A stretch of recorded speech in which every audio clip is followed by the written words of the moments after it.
प्यारे बच्चों, मैं एक पहिया हूँ। जी हाँ, वही पहिया जिसे आप लोग गाड़ियों और साइकिलों में लगा देखते हैं। लेकिन क्या आप इससे आगे मुझे जानते हैं? नहीं? तो फिर मैं आपको अपने बारे में बताता हूँ। तो बच्चों, जमीन पर इंसान के हाथों बनाई जाने वाली मैं पहली ऐजाद हूँ। मुझे किसने बनाया, इसका नाम तो मुझे मालूम नहीं, लेकिन मुझे 4000 कब्ले मसीह बनाया गया।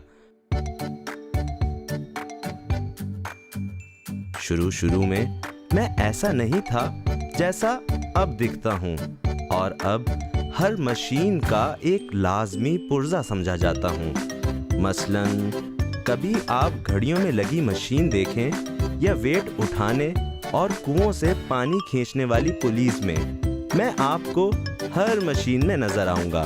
तो बच्चों, अब पता चला मैं आपकी जिंदगी में कितना अहम हूँ।